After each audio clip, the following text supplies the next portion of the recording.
ॐ श्रीगणेशाय नमः। सालग्रामस्तोत्रम्। श्रीरामं सह लक्ष्मणं सकरुणं सीतान्वितं सात्विकम्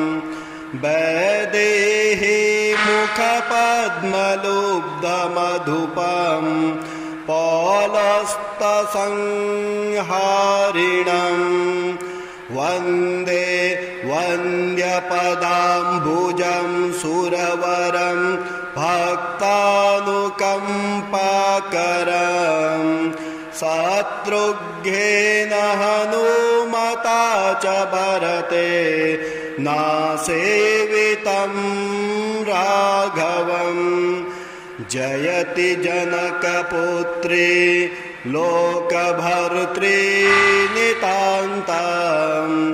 जयति जयति रामः पुण्यपुञ्जस्वरूपः जयति सुभगराशिर्लक्ष्मणो ज्ञानरूपो जयति किल मनोज्ञा ब्रह्मजाता ह्ययोध्या। श्री गणेशाय नमः। अस्य श्री सालग्रामस्तोत्रमन्त्रस्य श्री भगवान् ऋषिः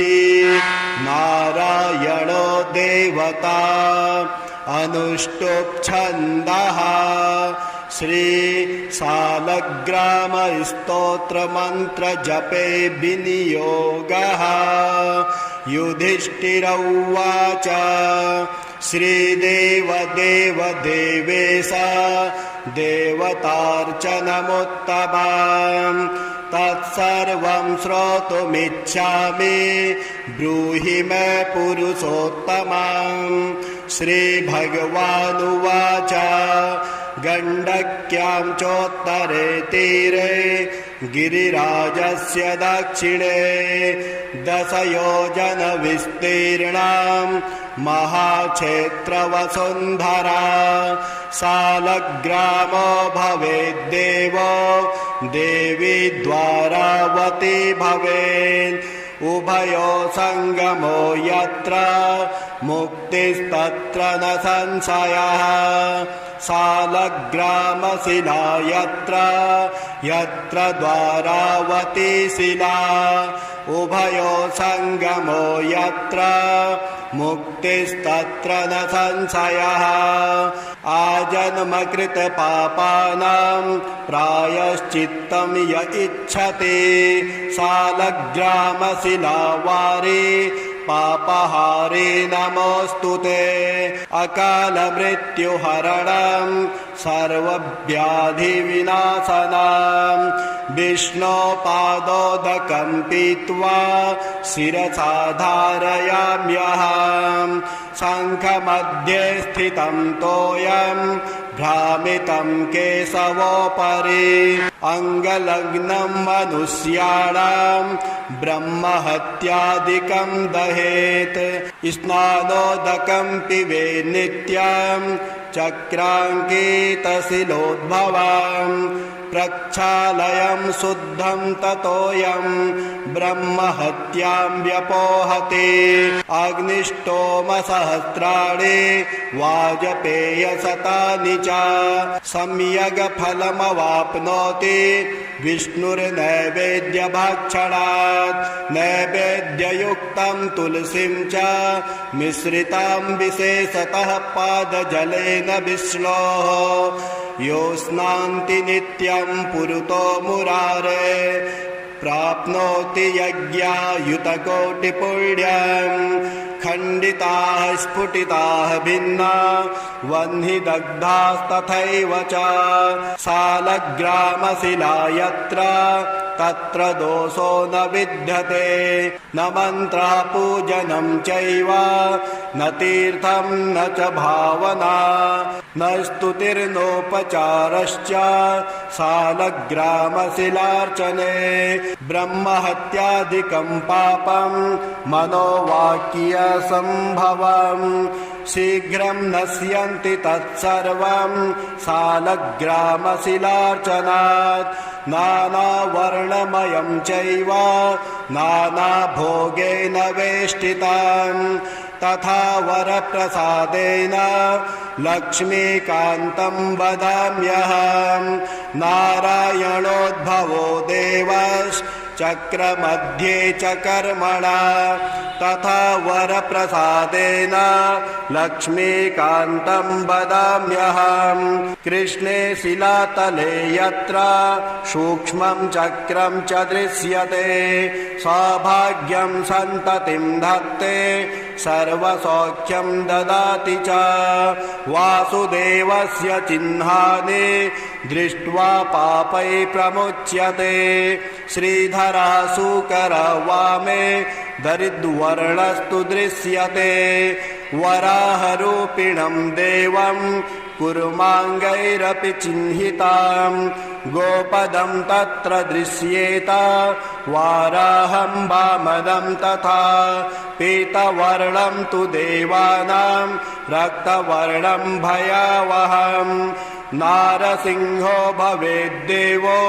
मोक्षदं च प्रकीर्तितम् शङ्खचक्रगदा कुर्मां शङ्खो यत्र प्रदृश्यते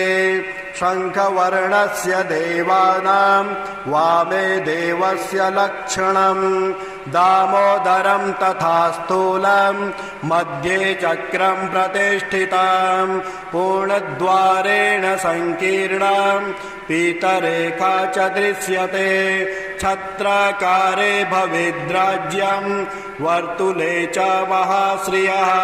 चिपिटे च महादुःखं शूलाग्रे तोरणं ध्रुवं ललाटे शेषभोगस्तु शिरोपरि सुकाञ्चनं चक्रकाञ्चनवर्णानां वामदेवलक्षणं वामपार्श्वे च वैचक्रे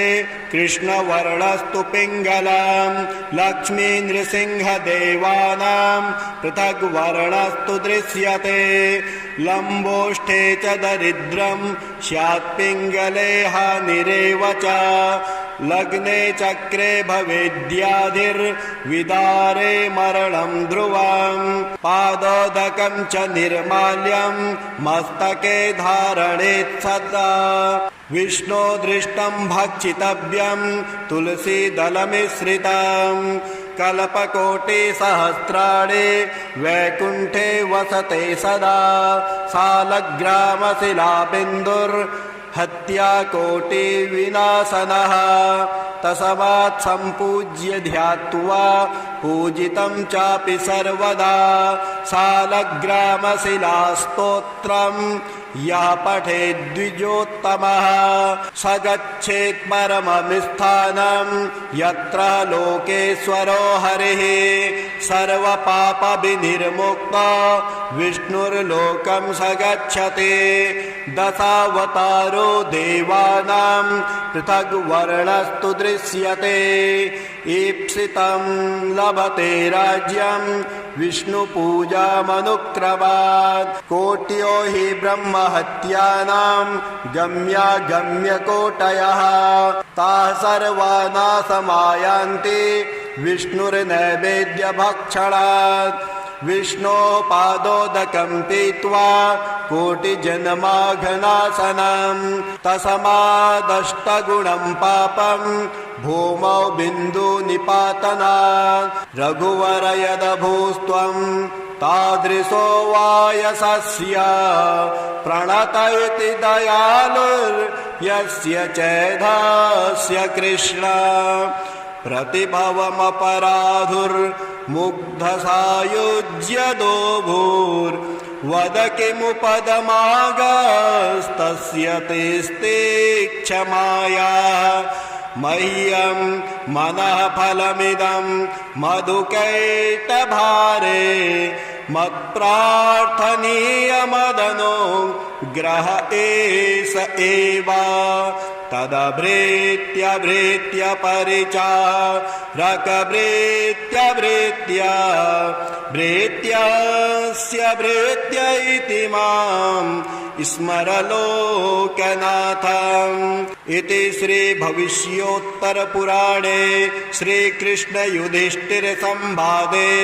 शालग्रामस्तोत्रं सम्पूर्णम्। ॐ श्री गणेशाय नमः। नारायण स्तुतिः शान्ताकारं भुजगशयनं पद्मनाभं सुरेशं विश्वाधारं गगनसदृशं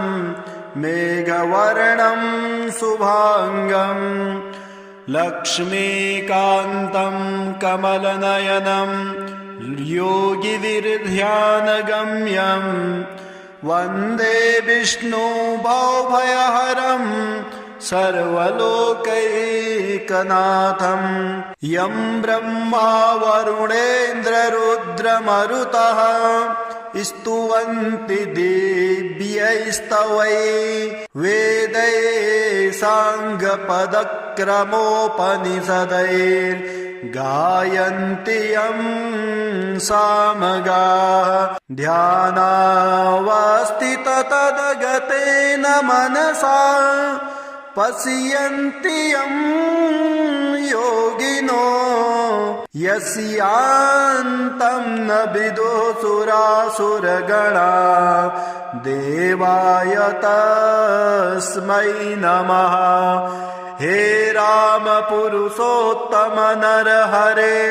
नारायण केशव गोविंद गरुडध्वज गुणनिधे दामोदर माधव। हे कृष्ण कमलापते यदुपते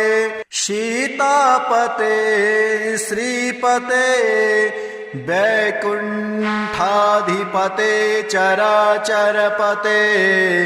लक्ष्मीपते पाहि माम्। आदौ रामतपोवनादिगमनं हृत्वा मृगकाञ्चनं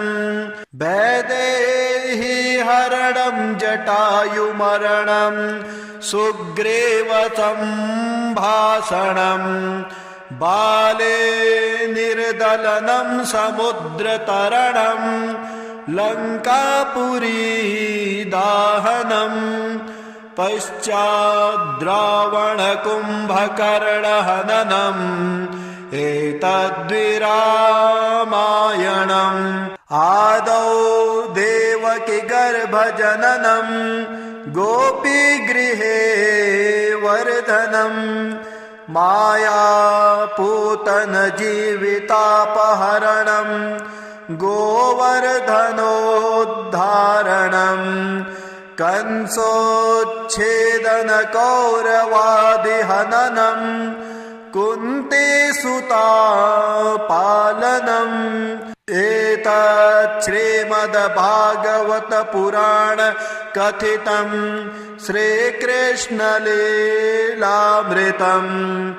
कस्तूरीतिलकं ललाटे पटले वक्षस्थले कौस्तुभं नासाग्रे वरमौक्तिकङ्करतले वेणुः करे कङ्कणम् सर्वाङ्गे हरिचन्दनं सुललितं कण्ठे च मुक्तावली गोपस्त्री परिवेष्टितो विजयते गोपालचूडामणिः फुल्लेन्दीवरकान्तिबिन्दुवदनं वर्हावतंसप्रियं श्रीवत्साङ्कुमुदारकौस्तुभधरं पीताम्बरं सुन्दरं गोपीनां नयनोत्पलार्चिततनुं गोगोपसङ्घावृतम् गोविन्दं कलवेणुनादनपुरं देव्याङ्गभूषं भजे सशङ्खचक्रं सकिरीटकुण्डलं सपीतवस्त्रं सरसीरुहेक्षणं सहारवक्षस्थलकौस्तुभं श्रियं नमामि विष्णो शिरसा चतुर्भुजं त्वमेव माता च पिता त्वमेव बन्धुश्च सखा त्वमेव विद्या द्रविणं त्वमेव सर्वं मम देव राम रामेति रमे रामे मनोरमे सहस्रनाम तत्तुल्यं राम नाम वरानने। ॐ श्री गणेशाय नमः। सालग्रामस्तोत्रम् श्रीरामं सह लक्ष्मणं सकरुणं सीतान्वितं सात्विकं वैदेही मुखपद्मलुब्धमधुपं पौलस्तसंहारिणं वन्दे वन्द्यपदाम्बुजं सुरवरं भक्तानुकम्पाकरं शत्रुघ्नेन हनुमता च भरते नासेवितं राघवं जयति जनकपुत्री लोकभर्त्री नितान्तम् जयति जयति रामः पुण्यपुञ्जस्वरूपः जयति सुभगराशिर्लक्ष्मणो ज्ञानरूपो जयति किल मनोज्ञा ब्रह्मजाता ह्ययोध्या। श्री गणेशाय नमः। अस्य श्री सालग्रामस्तोत्रमन्त्रस्य श्री भगवान् ऋषिः नारायणो देवता अनुष्टुप् छन्दः श्री सालग्रामस्तोत्रमन्त्र जपे विनियोगः। युधिष्ठिर उवाच श्रीदेव देव देवेश देवतार्चनमुत्तमम् तत्सर्वं श्रोतुमिच्छामि ब्रूहि मे पुरुषोत्तमम्। श्रीभगवानुवाच गण्डक्यां चोत्तरे तीरे गिरिराजस्य दक्षिणे 10 योजन विस्तीर्णां महाक्षेत्रवसुन्धरा सालग्रामो भवेद्देवो देवी द्वारावती भवेत् उभयो संगमो यत्र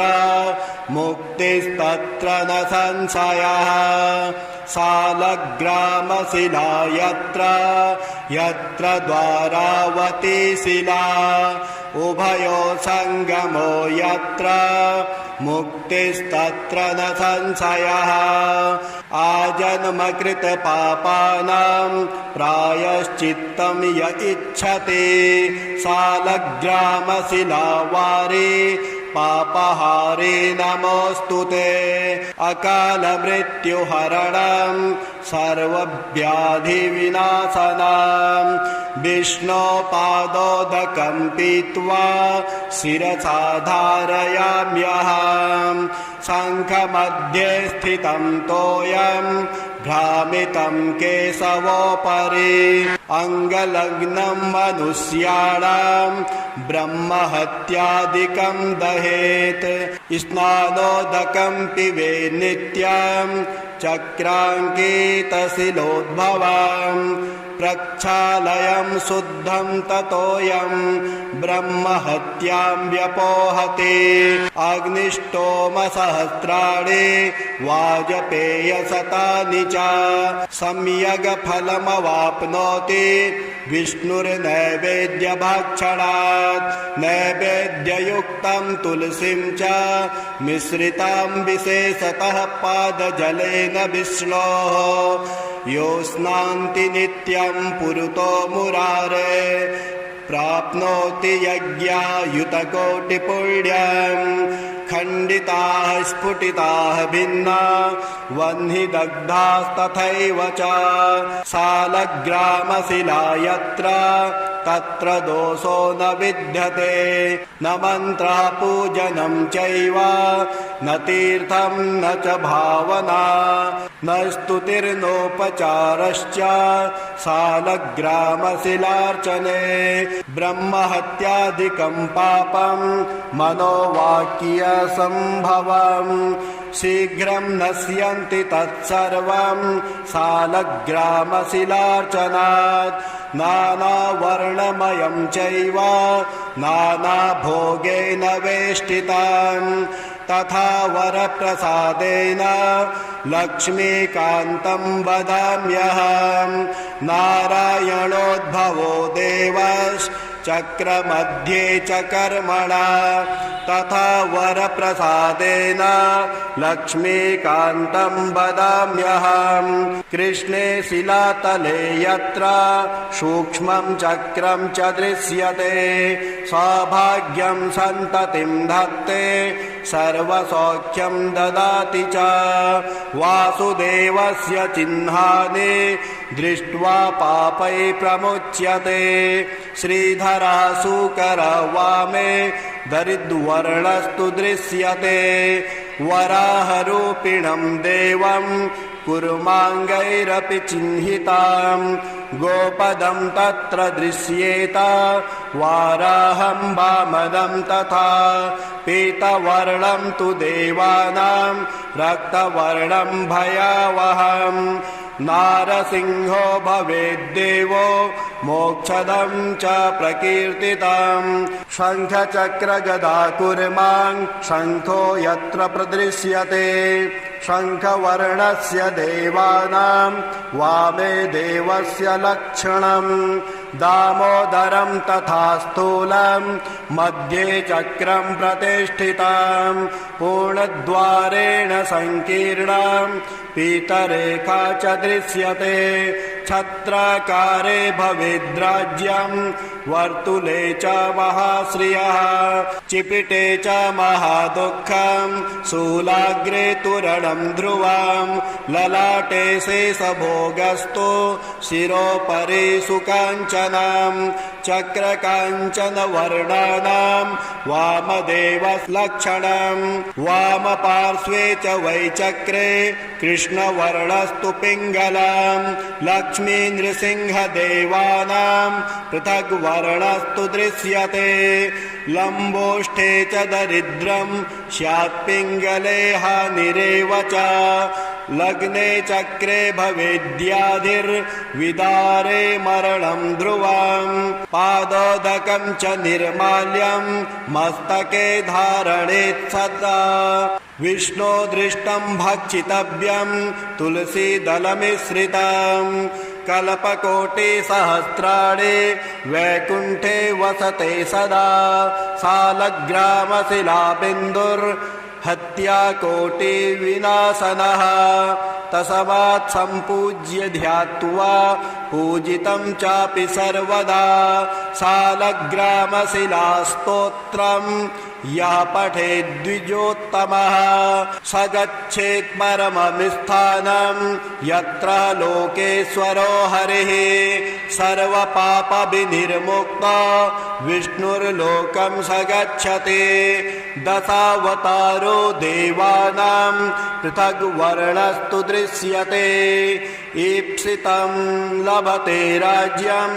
विष्णुपूजामनुक्रमात् कोट्यो हि ब्रह्महत्यानां गम्यागम्यकोटयः ताः सर्वा नाशमायान्ति विष्णुर्नैवेद्यभक्षणात् विष्णोः पादोदकं पीत्वा कोटिजन्माघनाशनं तस्मादष्टगुणं पापं भूमौ बिन्दुनिपातनात् रघुवर यदभूस्त्वं तादृशो वायसस्य प्रणत इति दयालुर्यस्य चैधस्य कृष्ण प्रतिभवमपराधुर्मुग्धसायुज्य दोभूर्वद किमुपदमागस्तस्य तेस्ते क्षमाया मह्यं मनः फलमिदं मधुकैटभारे मत्प्रार्थनीयमदनो ग्रह एष एव तदभृत्य